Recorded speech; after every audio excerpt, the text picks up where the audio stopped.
Amigos, hoy nos acompaña Tatiana Anaya. Ella es consejera jurídica del gobierno del estado, es decir, ella es la representante legal del gobernador Pablo Lemus. Así es que la hemos invitado a platicar para que nos explique la visión hacia dónde va el gobierno en esta materia. Tatiana, gracias por permitirnos esta conversación acá en El Respetable. No, muchísimas gracias, Bruno, por la oportunidad y muy contenta y agradecida de estar el día de hoy aquí en tu programa. Muchas gracias, Tatiana. Oye, Tatiana, mira, para que nos quede más claro, cuéntanos quién eres, cuál es tu función en el gobierno para que a la gente le quede más claro. Sí, muchas gracias. Miren, la Consejería Jurídica es la representante o el representante legal del gobernador y del secretario general de gobierno. Orgánicamente dependemos del gobernador. ¿Y qué hacemos ahí? Pues básicamente somos los representantes legales, insisto, para cuando demandan al gobernador, para cuando nosotros demandamos en nombre del gobernador, cuando realizamos o el gobernador tiene que suscribir convenios, contratos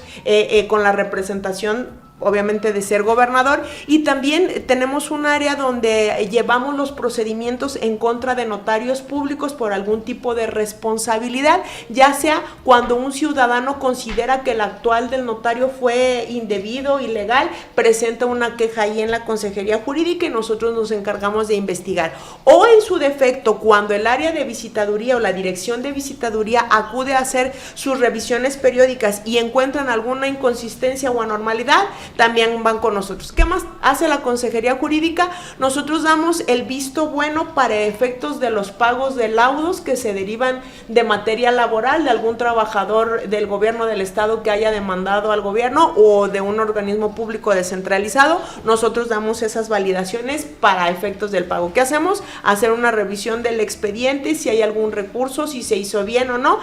Es lo que nosotros hacemos ahí en la Consejería Jurídica. Tatiana, pues sin duda, muy importante labor, muchísimos temas que tratar contigo. En esta primera ocasión me gustaría tocar 2, 3 temas para ver qué nos puedes decir. Por ejemplo, el tema de los colomos. Ya ves que hay ahí que sueltan, que agarran. Es un tema importante, ¿nos los puedes explicar? Muchas gracias. Este es uno de los temas más relevantes de la Consejería Jurídica y obviamente del gobierno del estado, porque nosotros actualmente en la Consejería Jurídica y en el gobierno del estado llevamos 16 juicios. 16 juicios divididos en juicios de amparo, juzgados civiles, juzgados agrarios, tribunales agrarios, perdón.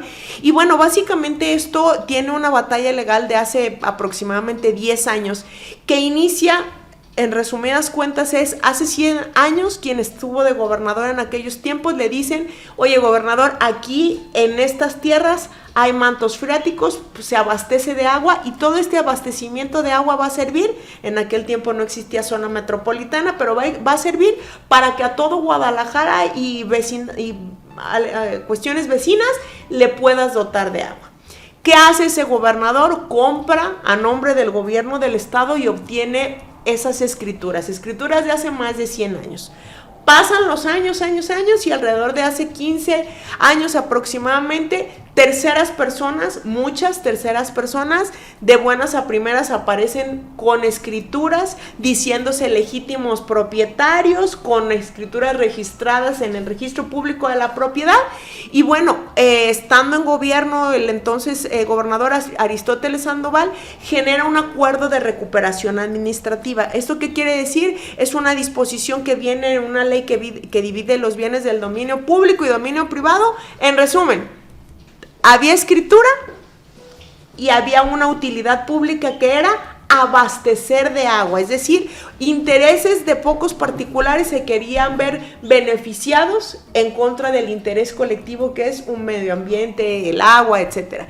¿Qué se hace? Se genera esta recuperación administrativa. Posteriormente, al año aproximadamente, se decreta área natural protegida. Y entonces estos particulares se van a juicios de amparo, a juicios civiles, generan estrategias legales en contra del gobierno del estado, y es por lo que al día de hoy en la Consejería Jurídica se siguen llevando este tipo de juicios, ¿no?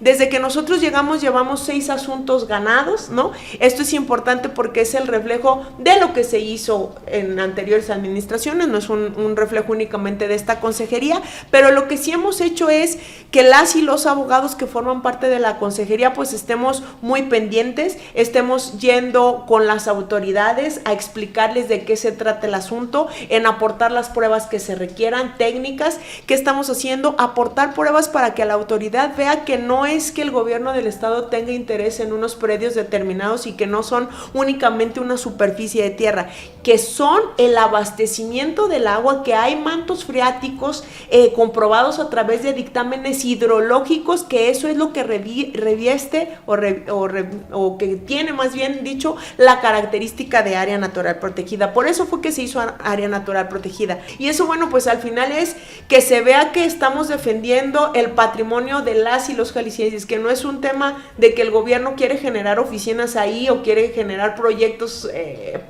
burocráticos, pues, ¿no? Tatiana, también he visto un tema importante, una campaña contra el abuso sexual infantil. ¿Cómo se generó esta estrategia jurídica preventiva? ¿Qué nos puedes decir de eso? Cuando uno dice abuso sexual infantil, ¿te acuerdas o recuerdas o se te viene a la mente únicamente un agresor en físico con un niño? Puede ser en su casa, puede ser en la escuela, puede ser en unos escenarios donde haya contacto físico. No, la ley establece que el abuso sexual infantil se puede dar hasta a través de las redes sociales. El hecho de que una persona que se hace pasar como si fuera un niño o un adolescente a través de una pantalla o de un medio digital puede pedirle algún contenido de material, a lo mejor de sus partes privadas. El niño lo que hace es, estoy jugando, creo que va a quedar entre tú y yo, y resulta ser que no era una persona menor de edad, que era un depredador sexual, y que esa fotografía la van a circular por plataformas, por páginas de contenido sexual para adultos. Bueno, lo que hicimos fue generar una capacitación, pero sobre todo una vinculación, en principio con una fundación que tiene alcances internacionales, es la Fundación Paz, que es encargada y especializada de prevenir el abuso sexual infantil. ¿Qué hicimos? Primero fuimos a la Embajada de Washington, nos dieron una capacitación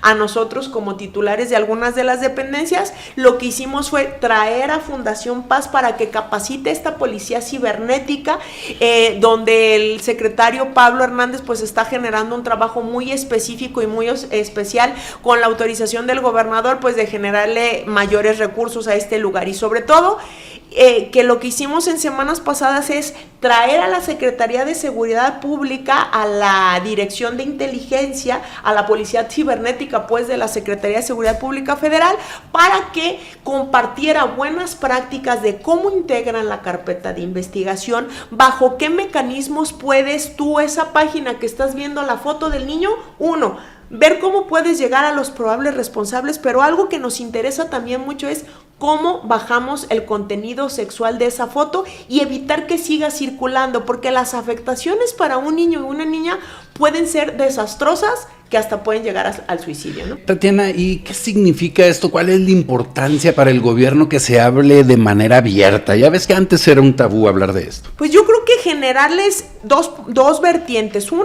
a las niñas y a los niños, que digas, esta campaña que ahora en torno al mundial va a incrementarse es: ¿quiénes están detrás de las pantallas? No son los niños muchas de las ocasiones. ¿Y cómo puedes cuidar tu integridad tú estando o conviviendo con adultos, o en este caso hablando de cuestiones cibernéticas, a través de una pantalla? ¿Cómo te puedes cuidar? Y la otra es generarle la conciencia a los padres de familia, que cuando uno como papá se asusta, ¿qué es lo primero? Que dejas de usar la tableta y dejas de usar el celular porque ya te pasó una cosa y vamos a prevenir que te pase otra. No, en principio es: la tecnología existe y es parte de nuestra vida. Si de nosotros como adultos difícilmente nos quitamos del celular, pues un niño ya ahorita a las escuelas muchos ya llevan algún material o alguna herramienta que les pueda servir.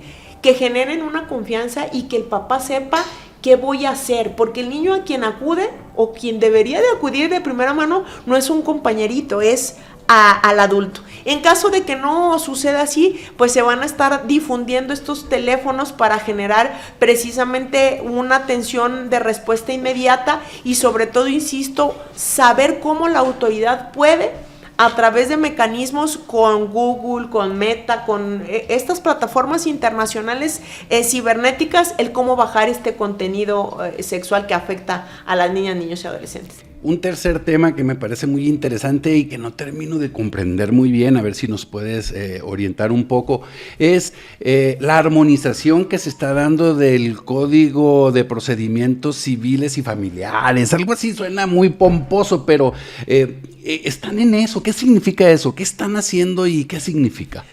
La federación hace una reforma a nivel nacional y dice, vamos a eliminar de todos los estados que cada quien tenga una legislación en materia de civil y familiar. Es decir, vamos a generar una legislación única.